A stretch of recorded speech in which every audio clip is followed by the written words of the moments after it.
ঢাকা ৯ আসনের নির্বাচনী সমীকরণে এলো বড় পরিবর্তন। স্বতন্ত্র প্রার্থী তাসনিম জারার মনোনয়নপত্র বৈধ ঘোষণা করেছে নির্বাচন কমিশন। শনিবার ১০ জানুয়ারি নির্বাচন কমিশনের আপিল শুনানিতে তার মনোনয়নপত্র পুনর্বহাল করা হয়। এর ফলে আসন্ন জাতীয় সংসদ নির্বাচনে ঢাকা বিয়োগ ৯ আসনে তিনি স্বতন্ত্র প্রার্থী হিসেবে প্রতিদ্বন্দ্বিতা করতে পারছেন।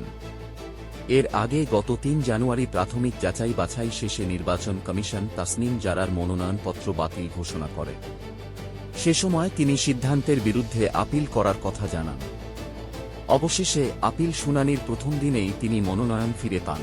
নির্বাচন কমিশন সূত্র জানায়, রিটার্নিং অফিসারের প্রার্থিতা বাতিলের আদেশের বিরুদ্ধে করা আপিলগুলোর শুনানি আজ থেকেই শুরু হয়েছে।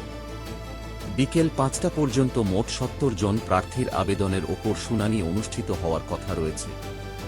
উল্লেখ্য, তাসনিম জারা এর আগে জাতীয় নাগরিক পার্টির জ্যেষ্ঠ যুগ্ম সদস্য সচিব পদ থেকে পদত্যাগ করেন।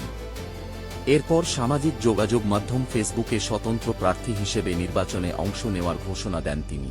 নির্বাচন কমিশনের তথ্যমতে শুক্রবার পর্যন্ত ৭২৩ জন প্রার্থী প্রার্থিতা ফিরে পেতে আবেদন করেছিলেন। এর মধ্যে ৭৮ জন পরবর্তীতে নির্বাচন থেকে সরে দাঁড়ানোর সিদ্ধান্ত নেন। সব মিলিয়ে বর্তমানে ৬৪৫ জন প্রার্থীর আপিল নিষ্পত্তির প্রক্রিয়া চলছে।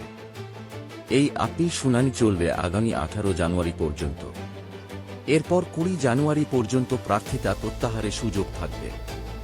সবশেষে প্রতীক চূড়ান্ত হওয়ার পর আনুষ্ঠানিকভাবে শুরু হবে নির্বাচনী প্রচারণা।